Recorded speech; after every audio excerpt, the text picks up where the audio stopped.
सत साहेब सतगुरु कबीर साहेब जब लोगों को समझाते हैं कि जिनकी लगन गुरु सो नाही, ते नर खर कूकर सम जग में बिरथा जन्म गवाही। कि जिसकी लगन अपने गुरु के साथ नहीं होती, गुरु के साथ प्रेम नहीं होता, वो इस संसार में सभी मनुष्य केवल गधे और सूअर इसके समान है। उन्होंने अपना जन्म जो है वो व्यर्थ ही गंवा दिया है। तो प्रश्न करते हैं लोग उनसे कि क्या आपका प्रेम है आपके गुरु में? कबीर साहिब कहते हैं, मेरा प्रेम अनन्य है मेरे गुरु में। मैं अपने गुरु के प्रति ही केवल और केवल समर्पित हूं। ये मेरा जीवन भी उसी के प्रति समर्पित है। लोग बोले कि आपका प्रेम कैसा है? कबीर साहिब कहते हैं, मेरा प्रेम ऐसा है जैसे कि कोई अपने प्रेमी के विरह में तड़प रही हो।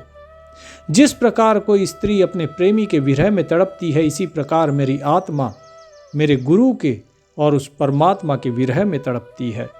ये प्रेम इतना अगाध है जिसको बयान नहीं किया जा सकता। कबीर साहिब कहते हैं, दर्शन दीजे नाम स्नेही, तुम बिन दुख पावे मेरी देही। कि हे मेरे राम स्नेही, हे मेरे नाम के प्यारे, मुझे दर्शन दो, क्योंकि तुम्हारे बिना मैं, जो मेरी ये देह है, इसको दुख लगा हुआ है। क्योंकि ये जो देह है पंच तत्व की, इसके अंदर जो मन है वो दुखी है, इसके अंदर जो तन है वो दुखी है, जो बुद्धि है वो दुखी है। केवल और केवल मुझे दुख का ही आभास हो रहा है, इसलिए जल्द से जल्द मुझे दर्शन दीजिए। दुखित तन बिनु रटत निस दिन, प्रगट दर्शन दीजिए। बिनती सुन प्रिय स्वामी, या बलि जाऊं विलंब न कीजिए। कि तुम्हारे बिना मैं बहुत ही दुखी हूं और सुबह शाम केवल और केवल तुम्हारा ही नाम जप रहा हूं, इसीलिए प्रकट होके मुझे दर्शन दीजिए। कबीर साहिब कहते हैं कि एक जो स्त्री होती है, जब वो अपने प्रेमी के विरह में होती है, जब उसे उससे मिलना होता है अपने प्रेमी से, वो तड़पती रहती है। उसको ये रहता है कि कब मैं अपने प्रेमी से मिलूं, कब वो आए, कब उसका दर्शन होगा, कब दीदार होगा। लेकिन जब तक दीदार नहीं होता, वो उसके प्रेम विरह में तड़पती रहती है। यही हाल मीरा का भी था। कितने वर्ष निकल गए, तड़पते तड़पते कहती रही, मेरे तो गिरधर गोपाल दूसरा न कोई, जाके सर मोर मुकुट मेरो पति सोई। लोग कहने लगे कि मीरा पागल हो गई। यही हाल सबरी का भी था। लोग कहने लगे कि सबरी पागल हो गई। लेकिन इस संसार की नज़र में जो पागल होता है, वही उस परमात्मा की नज़र में उसका भक्त होता है। बस उसका प्रेम उस प्रभु से होना चाहिए। प्रेम संसार के प्रति नहीं होना चाहिए। असली पागल तो वो है जो संसार के प्रति प्रेम रखता है। कबीर साहिब कहते हैं, इसी प्रकार मेरी ये आत्मा तड़प रही है। मुझे बड़ा दुख हो रहा है, बड़े दुख की अनुभूति हो रही है। मेरा हृदय भर आया है, क्योंकि मैं आपका दर्शन नहीं पा रहा हूँ। बिनती सुन प्रिय स्वामिया, बलि जाऊं विलंब न कीजिए। कि मेरी विनती सुनो, हे मेरे प्रिय स्वामी, इस दास की अरदास सुनो, विनती सुनो।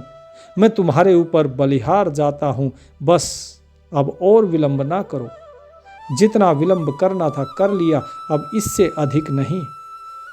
क्योंकि अब तुम्हारे विरह में ना मुझे अन्न अच्छा लगता है, ना खाना अच्छा लगता है, ना पीना अच्छा लगता है, ना सोना अच्छा लगता है।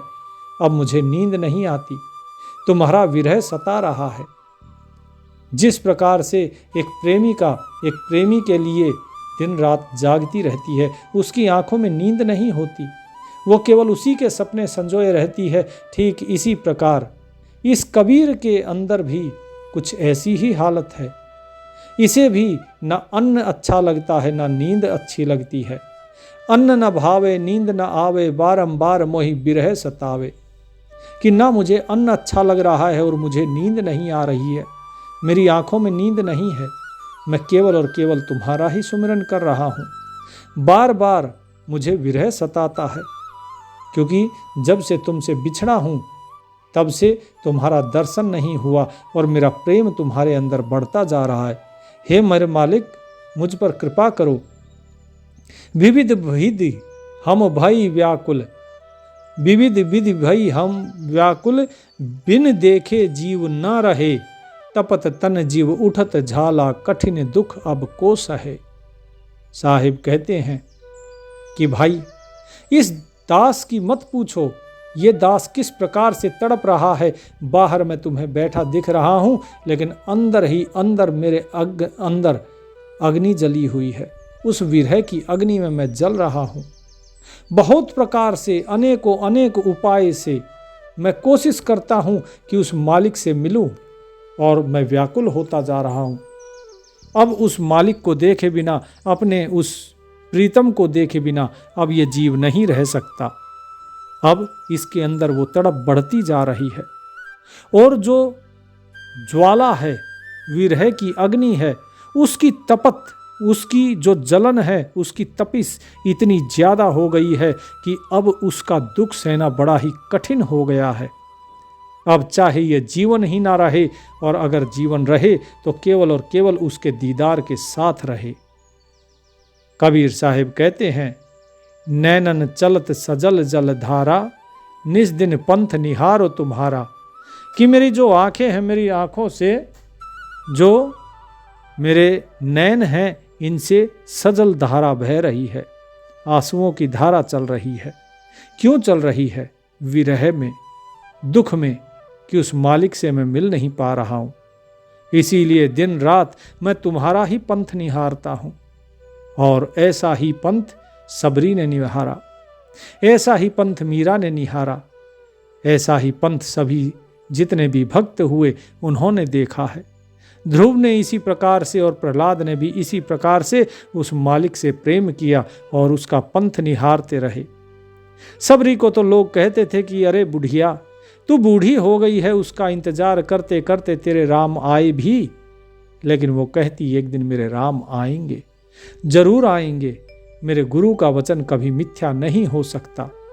उसकी आंखों से आंसू बहते रहते और राम राम जपती रहती और रोजाना फूल बिछाती रहती।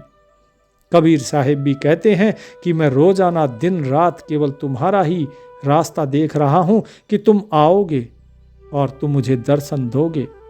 हे मेरे राम, तुम आओगे। मेरे आंखों से केवल तुम्हारी ही इंतजार के आंसू बह रहे हैं। ये आंसू तुम्हारे लिए रास्ता साफ कर रहे हैं कि कोई गंदगी मेरी आंखों में ना रह जाए। ये मेरे हृदय को साफ कर रहे हैं कि कहीं मेरे हृदय में मलिनता ना रह जाए और तुम मुख मोड़ के ना चले जाओ। इसीलिए इन आंसुओं से मैं अपने हृदय को साफ कर रहा हूं। ये आंसू, ये तुम्हारे प्रेम के आंसू हैं। और अगर मुझसे कुछ भी गलती हुई है, कोई अवगुण है, तो उस अपराध को, उस अवगुण को क्षमा कर दीजिए। गुण अवगुण अपराध क्षमा कर, अवगुण कछु न विचारिए। पतित पावन राख परमत, अपना पन न बिसारिए।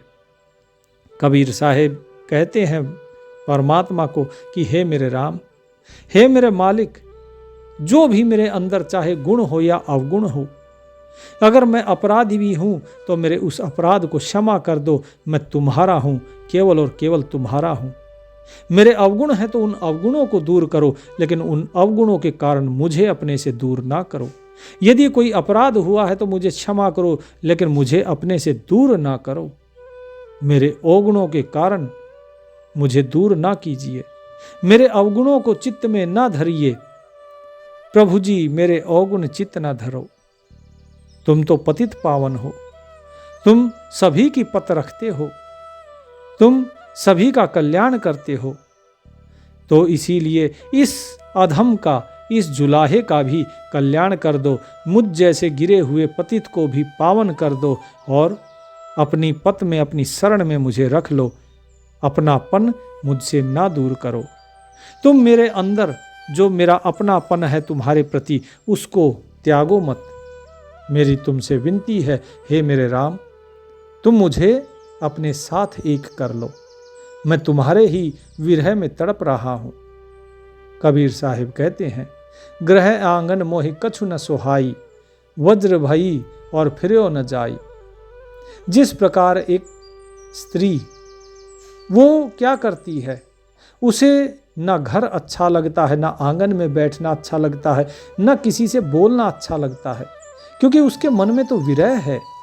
ठीक इसी प्रकार एक जो भक्त होता है उसके मन में अपने प्रभु के लिए प्रेम इतना अगाध हो जाता है कि जब उस प्रभु का दर्शन नहीं होता तो उसे लगता है कि अब ये जीवन मेरा नष्ट हो जाए तो ही अच्छा है, मैं इस जीवन को ही त्याग दूं, लेकिन मुझे उस परमात्मा का दीदार चाहिए। तो उस समय उसे ना अपना घर अच्छा लगता है, ना परिवार अच्छा लगता है। उसके मन में सहज एक वैराग्य आ जाता है, एक ऐसा वैराग्य जो उसे समाज से, संसार से, सभी चीज़ों से अलग कर देता है। फिर माया उसे व्याप्त नहीं होती। लोग कहते हैं कि विरक्ति कैसे आएगी? विरक्ति आती है प्रेम से।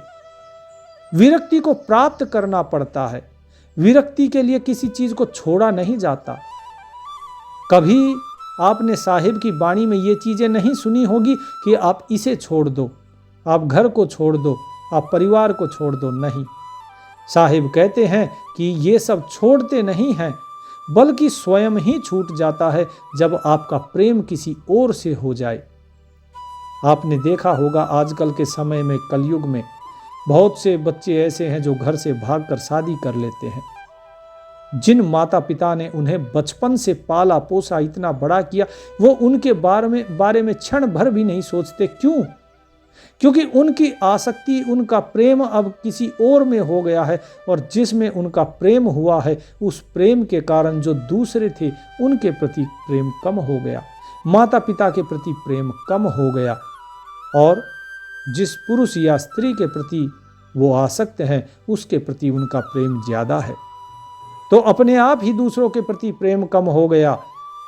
ठीक इसी प्रकार जब भक्त को प्रेम होता है अपने परमात्मा से, भगवान से जब प्रेम होता है, जब एक शिष्य को अपने गुरु से प्रेम होता है, तो धीरे धीरे विरक्ति अपने आप आती चली जाती है। फिर उसका इस समाज से, माता पिता से, सगे संबंधियों से, इन सभी से अपने आप ही वैराग्य हो जाता है, क्योंकि उसका प्रेम केवल गुरु में होता है। तो कबीर साहिब कहते हैं, घर या आंगन अब ये मुझे कोई भी अच्छा नहीं लगता है, ये मेरे ऊपर वज्र के समान पड़ते हैं, और लेकिन क्या करूं, मैं तुम्हारी तरफ आता हूं, तुम दर्शन नहीं दे रहे हो, लेकिन मैं फिर भी तो नहीं सकता। वज्र भई और फिरे न जाई। अब मेरे लिए बड़े कठिन विकट समस्या हो गई, परिस्थिति बड़ी विकट होती जा रही है, क्योंकि एक तरफ तो ये संसार अच्छा नहीं लग रहा है और दूसरी तरफ तुम दर्शन नहीं दे रहे हो, तो मैं विरह में तड़प रहा हूं। साहिब कहते हैं, नैन भर भर रहे निरखत निमिष नेह न तोड़ाइए, बाह दीजे बंदी छोड़ा अब के बंद छुड़ाइए। कि मेरी जो आंखें हैं, ये जो नैन हैं, ये भर भर के, रो रो के केवल और केवल रास्ता देख रहे हैं तुम्हारा। ये केवल तुम्हारा ही दीदार चाहते हैं। इसीलिए इस प्रेम को जरा भी कम मत करना, और तुम्हारे अंदर जो मेरे प्रति प्रेम भाव है उस प्रेम को और बढ़ाइए, वो जरा भी तोड़ना नहीं, और जितना जल्दी हो सके दर्शन दो, और इस दीनहीन को इस बंद से छुड़ाओ। हे बंदी छोड़, मेरी आपसे गुजारिश है, प्रार्थना है, ये इस दास की प्रार्थना है कि इस बार इस बंधन से, ये जो जन्म मरण का चक्र है, इससे मुझे दूर कर दो, क्योंकि इस जन्म मरण के चक्र में बार बार इस दुख को सहना पड़ता है। ये जो विरह का दुख है, ये विरह का दुख अब सहा नहीं जाता, क्योंकि जैसे ही शरीर धारण करते हैं तो आप बिछुड़ जाते हो, और बिछुड़ते ही इस मन में विरह पैदा हो जाता है, और इस विरह की अग्नि में अब जला नहीं जाता। इसीलिए जल्द से जल्द अब इस विरह को दूर करो और आकर मिलो। मीन मरे जैसे बिन नीरा, ऐसे तुम बिन दुखित शरीरा। कि जिस प्रकार से एक मछली जल के बिना नहीं रह सकती, जल से बाहर कर दो तो वो मर जाती है, तड़प तड़प के मरती है, इसी प्रकार तुम्हारे बिन ये कबीर का जो शरीर है ये भी तड़प रहा है, ये भी तुमसे दूर होकर इसी प्रकार तड़प तड़प के मर जाएगा। इसीलिए जल्द से जल्द आकर मिलो। दास कबीर यह करत बिनती, महापुरुष अब मानिए, दया कीजिए, दरस दीजिए, अपना कर्म ही जानिए। कबीर साहिब कहते हैं, हे मेरे सतगुरु, हे मेरे दाता, हे मेरे साहिब, हे महापुरुष, अब मेरी इस बात को, मेरी इस विनती को मान लीजिए। मैं बार बार आपसे विनती कर रहा हूँ कि मुझ पर दया कीजिए और दर्शन दीजिए। हे सतगुरु, मुझे अपना दास, अपना निज जानकर कृपा कीजिए और मुझ पर रहम कीजिए और दर्शन दीजिए। इस प्रकार विनती करते करते कबीर साहिब एकदम मौन हो जाते हैं और काफ़ी देर मौन रहने के बाद लोग उनसे पूछते हैं कि क्या हुआ साहिब, आप कुछ बोल नहीं रहे। तो कबीर साहिब कहते हैं, मन मस्त हुआ तब क्यों बोले। बोले, जब ये मन मस्त हो जाता है, जब ये मन नशे में हो जाता है उस मालिक के, जो चाहिए था जब उसका दीदार हो जाए तो केवल उसके दर्शन में ही ये लीन रहता है। जो चाहिए था यदि वो मिल जाए तो फिर उसके बाद चाहिए ही क्या। फिर क्या बोलूं मैं। हीरा पायो गांठ गठियायो, वार वार वाको क्यों खोले। हल्की थी जब चढ़ी तराजू, पूरी भई तब क्यों तोले। कबीर साहिब कहते हैं कि जिस प्रकार किसी को हीरा मिल जाता है और वो उसे अपनी गांठ में बांध लेता है, क्या वो इस हीरे को बार बार खोलता है क्या। वो उसे जगह जगह पर खोल कर नहीं दिखाता। क्यों, हीरे का जहां पर मोल होता है उसे वहीं पर ही खोल कर दिखाना चाहिए। उसे बार बार खोलने से वो हीरा हीरा ही रहेगा, उसके खोने का डर ज्यादा है। वो हीरा एक का दो नहीं होगा, इसीलिए उसे बार बार नहीं खोलना चाहिए। तो एक बार जब वो साहिब मिल गया तो अब मुझे उसी में रम जाने दो, अब मुझे बार बार बोलने पर मजबूर ना करो। क्योंकि जब तक कोई चीज हल्की रहती है, जब तक तोल पूरा नहीं होता, तभी तक तराजू पे वो चढ़ी रहती है। जैसे आप कहीं से बाजार से सामान लेने जाते हो, आपको 1 किलो सामान चाहिए, तो आप उसको तब तक रखोगे तराजू पे, उसमें सामान डालते रहोगे जब तक वो 1 किलो पूरा हो जाए। लेकिन जब वो पूरी 1 किलो हो जाती है, क्या उसे तब भी आप चढ़ाए रखते हो? नहीं ना, फिर आप उसे तराजू से उतार लेते हो। कबीर साहिब इसी प्रकार कहते हैं कि जब ये हमारे कर्म हल्के थे, जब हमने हल्के कर्म करे हुए थे, तभी हम इस तराजू पे चढ़े हुए थे, तभी हम कसौटी पे कसे जा रहे थे। लेकिन अब जबकि उस मालिक ने, उस साहिब ने हमें परीक्षा के द्वारा कसौटी पर कस लिया है, तो अब हम उस पर पूरे खरे उतर गए हैं।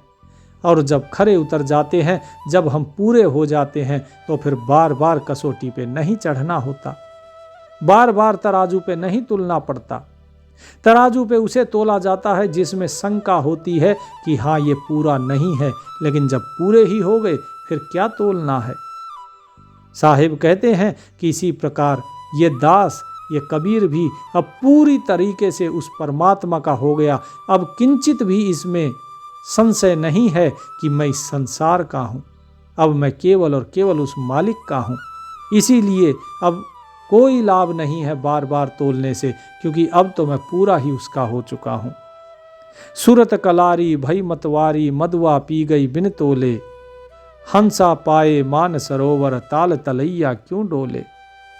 कि जो हमारी सूरत है, जो हमारी सूरत है, अब ये मतवाली हो गई। क्यों मतवाली हो गई? ये सूरत इसलिए मतवाली हो गई कि इसने उस राम नाम का रस पी लिया, उस नाम का, उस शब्द का रस पी लिया जो सतगुरु ने इसे दिया। और इसने ऐसा पिया वो रस कि इसको तोलने की जरूरत नहीं पड़ी। अक्सर लोग तोलते हैं, लोग राम नाम जब लेते हैं तो उसमें भी कंजूसी करते हैं। एक बार एक व्यक्ति जा रहा था, तो वो राम राम करता सबसे जा रहा था। गांव में आप जाएंगे तो गांव में सब आपको दिखेंगे राम राम करते हुए। कोई मिला, राम राम जी, राम राम, राम राम चाचा, राम राम काका, राम राम भैया, राम राम, सब राम राम करते थे। लेकिन शहर में अगर आप देखेंगे तो शहर में कोई भी राम राम नहीं करता है। शहर में तब तक राम राम नहीं करते हैं जब तक कोई स्वार्थ ना हो, जब तक कोई बड़ा आदमी ना हो जिससे कि आपको कुछ आशा हो, कोई राम राम नहीं करता। ये एक राम राम ही तो है, राम का नाम ही तो है जो बिना स्वार्थ के लिया जाता है, लेकिन वो गांव में लिया जाता है क्योंकि गांव के लोग भोले हैं। शहर में आके लोग चतुर हो जाते हैं, स्वार्थी बन जाते हैं, लेकिन परमात्मा को चतुराई नहीं चाहिए। वो तो कहती है, सुआ पढ़ावत क्या हुआ, जो मन मैल न जाए, चतुराई चूल्हे पड़ी अंत बिलैया खाए। कि भाई जिस प्रकार तोते को कितना भी राम राम रटा लो तो उससे उसके हृदय में ज्ञान तो पैदा नहीं हो जाता ना। ठीक इसी प्रकार चाहे कितनी भी चतुराई कर लो, वो चतुराई तुम्हारे किसी काम नहीं आएगी जब काल रूपी बिल्ली जब खाती है तोते को, क्या उसकी कोई चतुराई काम आती है? नहीं, वो पकड़ा जाता है और मार दिया जाता है। इसी प्रकार चतुराई करने से काल से नहीं बच सकते हैं। तो साहिब कहते हैं कि भाई चतुराई मत करो, तोल मोल नहीं होता। जहां परमात्मा के साथ प्रेम होता है वहां तोल मोल नहीं होता। उस मालिक के नाम में कैसा तोल मोल। लेकिन लोग तो माला लेकर बैठ जाते हैं, उस माला को फेरते रहते हैं और गिनते हैं इतनी माला हो गई, 108 बार मैंने नाम जपा और आज तो मैंने 10 माला कर ली है, बड़ी अच्छी बात है। अरे ध्यान तो तुम्हारा माला के अंदर है, तो फिर बताइए प्रेम कहाँ से हुआ। एक व्यक्ति बैठा देख रहा था कि सामने राशन की दुकान में लोग आ रहे हैं। उन राशन की दुकान में जब लोग आ रहे थे तो वहां पर जो लड़की खड़ी थी वो राशन तोल तोल कर दे रही थी। सबको वो 3 डिब्बे चावल भर के दे रही थी। लेकिन जैसे ही एक व्यक्ति आता है तो उसने 1 डब्बा डाला, 2 डाले, 3 डाले, 4 डाले, 5 डाले। तो सामने एक साधु खड़ा जो देख रहा था ये सब, उसने सोचा कि शायद ये गिनती भूल गई है, इसको जाकर टोकना चाहिए। तभी एक व्यक्ति ने हाथ पकड़ लिया और हाथ पकड़कर बोला, कहाँ जा रहे हो बाबा जी? तो उसने कहा कि ये लड़की शायद भूल गई है गिनती, उसने इसके झोले में 5 डब्बे डाल दिए हैं अनाज के। उस व्यक्ति ने कहा 5 नहीं, वो और भी ज्यादा डाल सकती है क्योंकि वो उससे प्रेम करती है, और जहां प्रेम होता है वहां गिनती नहीं होती। साधु को बात समझ में आई कि देखो ये संसार के लोग ये प्रेम करते हैं तो गिनती नहीं करते, और एक मैं हूं जो उस परमात्मा का नाम लेता है तो गिनती करता है। क्या मेरा प्रेम सच्चा है? तो इसी प्रकार कबीर साहिब कहते हैं कि भाई जब ये सूरत कलारी भई मतवारी, ये सूरत जब मतवाली हो चुकी है, उस रस को पीकर, कौन सा रस? बोले मधुआ पी गई बिन तोले, उस मधु को, उस शहद को पी गई बिना तोले हुए, बिना गिनती के कितना पिया, दिल भर के छक के पिया, पेट भरने तक पिया और ये मस्त हो गई है। कहते हैं कबीर साहिब कि हंसा पाए मान सरोवर, ताल तलैया क्यों डोले। जब किसी हंस को यदि मान सरोवर मिल जाता है जहां वो मोती चुग सकता है, तो बताइए वो तालाबों में जहां मछलियां ही मछलियां है, वो हर एक तालाब में क्यों घूमेगा फिर। ठीक इसी प्रकार मेरी जो सूरत है उस मालिक रूपी मान सरोवर में जाकर टिक गई है। अब इसे इस संसार का कोई मोह नहीं रहा। कबीर साहिब कहते हैं कि भाई तुम भी इसी प्रकार अपनी सूरत को उस साहिब में लगाओ, तुम अपनी सूरत को अपने सतगुरु में लगाओ, अपने गुरु में लगाओ। गुरु से प्रेम करो, गुरु से प्रेम करोगे तो सतगुरु की प्राप्ति होगी, सतगुरु से प्रेम करोगे तो उस परमात्मा की प्राप्ति होगी, तब परमात्मा से प्रेम कर पाओगे। क्योंकि ये मनुष्य आदि हो चुका है कि इसे जो दिखता है ये तो केवल उसी पर ही यकीन करता है। कभी सतगुरु का चित्र लेके उसका भजन ना करो, क्योंकि चित्र अलग चीज होती है और सतगुरु अलग चीज है। गुरु अलग है, गुरु जीवित है, जीवित लोगों के चित्रों को देखकर कभी सुमरन नहीं होता। और जो मर चुके हैं, जिनकी देह ही इस संसार में नहीं रही, तुम उनके चित्र का भी क्या करोगे? उसकी भी सुमरन नहीं कर सकते, क्योंकि तुम जिसका सुमरन कर रहे हो वो गुरु देह नहीं है, वो गुरु वास्तव में उस देह के अंदर बैठा हुआ वो है जो बोल रहा है, जिसके कारण देखा जाता है, जिसके कारण सोचा जाता है, वो गुरु है। ठीक इसी प्रकार जो तुम्हारा गुरु जिंदा है, उस जिंदा गुरु का स्मरण करो, उस जिंदा गुरु से प्रेम करो, और उसके बाद जब तुम्हारा प्रेम सच्चा होगा तो सच्चा गुरु सतगुरु मिलेगा। और जब सतगुरु मिलता है तो सतगुरु तुम्हें सार शब्द प्रदान करता है, तुम्हारे अंदर जागृत कर देगा वो सार शब्द, और उसके बाद फिर तुम्हारे अंदर सार शब्द के साथ जागृत हो जाएगा, उस परमात्मा के साथ एक होने की जो कला होगी वो जागृत होगी, और फिर तुम स्वयं को जानोगे, और फिर उसको जानोगे, और उसी मानसरोवर में जाकर मिल जाओगे। वो कौन सा मानसरोवर है? वो वही परमात्मा ही है। उस परमात्मा के साथ एक हो जाओगे। वो साहिब कहीं और नहीं है, वो अभी भी तुम्हारे अंदर ही है, बस तुम उसे भूल गए हो, तुम उसे बाहर ढूंढ रहे हो। तुम सोचते हो वो मंदिर में है, गलत, वो तुम्हारे अंदर है। मंदिर क्या है? ये सत्य है कि वो मंदिर में रहता है, लेकिन मंदिर किसे कहा जाता है? जो मन के अंदर है वो मंदिर है। ईंट पत्थर वाली जगह को मंदिर नहीं कहते। तो अपने मन के अंदर जो मूर्ति बैठी हुई है, जो मन के अंदर जो भगवान बैठा है हृदय में, उसे देखो, वही है असली मंदिर। तो वहां जाओ, बाहर नहीं।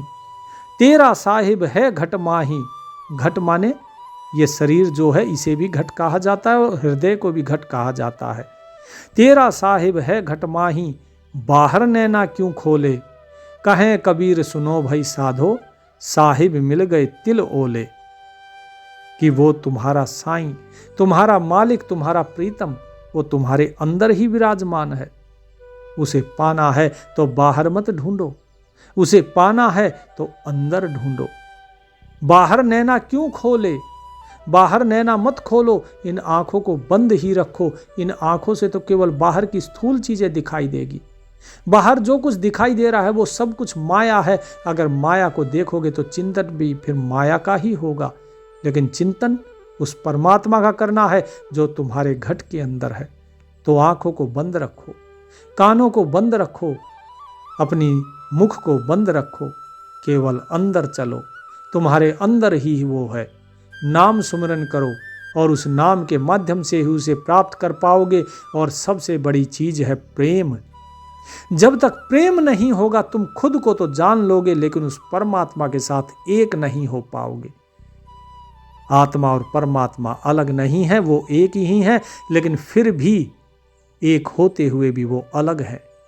वो अलग इसलिए है क्योंकि उनके जो मैं है वो मैं दूर नहीं हुई। और ये मैं कब दूर होगी? मैं तब दूर होती है जब प्रेम होता है। जब आपको किसी से प्रेम होता है, फिर आप सामने वाले के अवगुणों को नहीं देखते, आप अपने आप की कोई सुध नहीं रहती, आप अपने आप के उसके ऊपर न्योछावर कर देते हो। वो सही कहे या गलत कहे, आप उसकी हर चीज मानते हो। यही है प्रेम का लक्षण। लेकिन जिसके मन में शुद्ध प्रेम नहीं है, वो अपनी मैं को पहले रखेगा, अपने अहम भाव को पहले रखता है। तो इसका अर्थ यह है कि वो सच्चा प्रेमी नहीं है। तो प्रेमी का यही भाव होता है जो कबीर साहब बार बार कहते हैं कि जब मैं था तब हरि नहीं, अब हरि है मैं नाही, और प्रेम गली अति साकरी, तामे दोन समाही। प्रेम की गली वो बड़ी भीड़ी है, वो डगर बड़ी संकरी है, वहां दो जने नहीं चल सकते, उसमें एक ही चल सकता है, या तो तू और या मैं। अर्थात या तो आप अपना मैं रख लीजिए, अर्थात परमात्मा को अपने साथ एक कर लीजिए, और या फिर खुद परमात्मा के हो जाइए। जब तक आपके अंदर मैं है तब तक आप केवल आत्मा रहेंगे, लेकिन जैसे ही आप अपनी मैं को मिटा के उस मालिक के साथ एक हो जाते हैं, तब तू हो जाता है, और तू होते ही उसके साथ आप एक हो जाते हो। ये बर्फ पिघल के जल में मिल जाती है और आप उसके साथ एक हो जाते हो।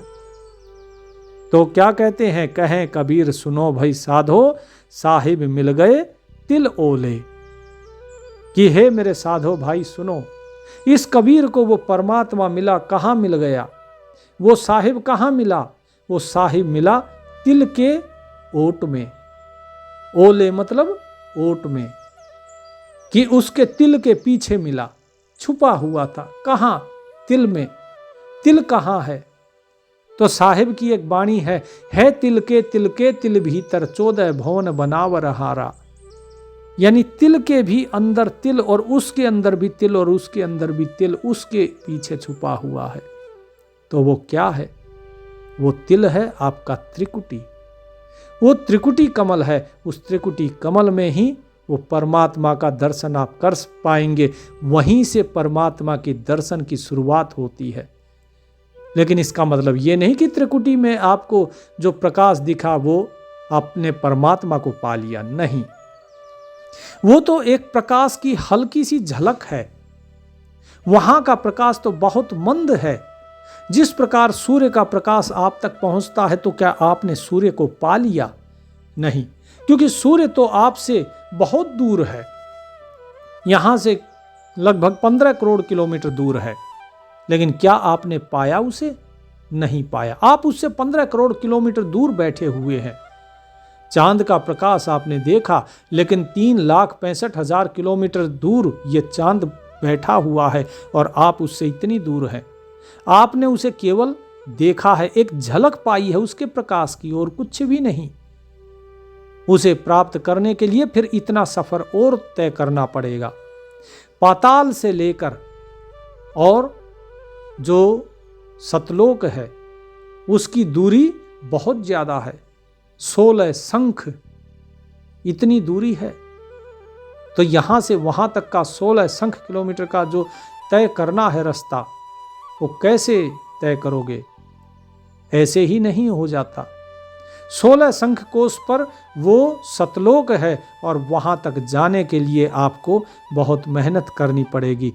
त्रिकुटी पे आप केवल उसका एक दीदार करते हैं, उसकी नूर का, और उसी नूर का फिर पीछा करते करते और फिर उस तक साहिब तक पहुंचा जाता है। तो इसीलिए साहिब ने कहा कि साहिब मिल गए तिल ओले, कि तिल के पीछे छुपे हुए वे साहिब मिले। देखिए कितना छोटा होता है तिल, लेकिन वो परमात्मा बड़ा विशाल है। लेकिन वो तिल क्या है? वही तो खिड़की है जहाँ से उसका दीदार होता है, और इसी खिड़की से निकलकर आपको आगे चलना है। तो परमात्मा जो ये चीज़ बताते हैं, जो समझाते हैं आपको, इसका बड़ा ही गूढ़ रहस्य है। उन गूढ़ रहस्यों को समझिए। केवल इतना नहीं है कि इनका सरलार्थ कर दिया और सरलार्थ करने से आपको वाणी समझ आ जाएगी, नहीं, उसके गूढ़ भावार्थ को भी जानना जरूरी है। तो परमात्मा से प्रेम करना बड़ा ही जरूरी है। नाम सुमरन के साथ साथ जब तक प्रेम नहीं होगा, तब तक नाम भी व्यर्थ हो जाएगा। इसीलिए नाम सुमरन कीजिए, लेकिन भाव के साथ, प्रेम के साथ। परमात्मा आप सभी का कल्याण करें। सत साहेब।